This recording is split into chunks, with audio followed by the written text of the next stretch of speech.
pilgrims from all over Greece embarked on their sacred journey, climbing the rugged slopes of Mount Parnassus. The crisp mountain air, filled with the scent of pine and incense, invigorated them. Each step felt heavy with anticipation, knowing they were approaching the most revered oracle in the ancient world. The path to Delphi was steep and winding, with sheer cliffs on one side and breathtaking vistas on the other.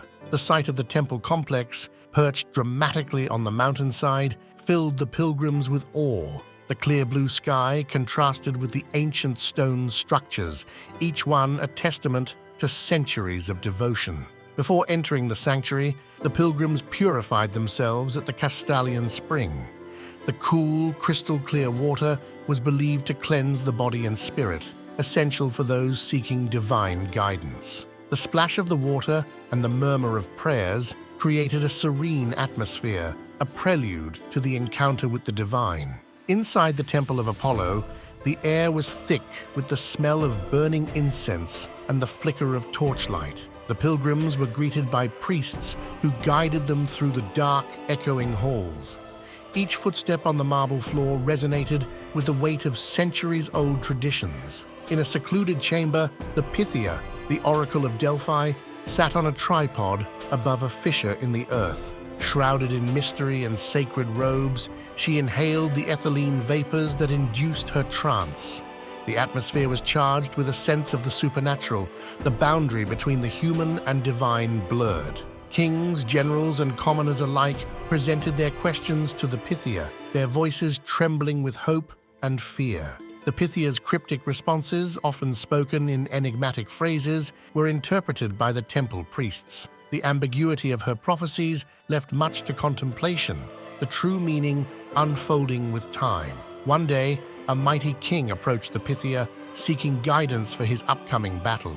The tension in the air was palpable as the Pythia spoke, her words weaving a tapestry of fate and destiny. The king left, his heart a mix of confidence and dread, the prophecy a riddle to be unraveled on the battlefield. A renowned general, burdened with the weight of his army's future, sought the oracle's wisdom. The Pythia's eyes seemed to pierce through him as she delivered her prophecy. The general departed, the scorching sun of midday reflecting his internal turmoil and the uncertainty of war. Among the seekers were common folk, each with their humble questions about harvests, marriages, and health. The Pythia's responses, though less grand, held profound personal significance. The sacred ambience of the temple offered solace and a sense of connection to the divine. The temple priests played a crucial role, interpreting the Pythia's often ambiguous statements. Their knowledge of theology, philosophy, and the nuances of language allowed them to provide clarity. The combination of divine insight and human wisdom made Delphi a beacon of guidance. The process of consultation involved long waits, with pilgrims often spending days or weeks at Delphi. The weather could be harsh, with scorching sun by day and chilling winds by night. Yet the promise of divine guidance kept their spirits high. Throughout the year, Delphi hosted numerous festivals, drawing even larger crowds. The Pythian Games, second only to the Olympics, saw athletes compete in honor of Apollo. The atmosphere during these festivals was electric, blending religious fervor with celebration. The prophecies given at Delphi shaped the course of Greek history, influencing wars, politics, and personal decisions. Leaders like Themistocles and Croesus made critical decisions based on the Pythia's words. The far-reaching impact of these prophecies cemented Delphi's status as the center of the Greek world. The oracle was not immune to political influence, with various city-states vying for favor. Bribes and strategic alliances sometimes colored the prophecies. Despite this, the Pythia's words retained a revered authority.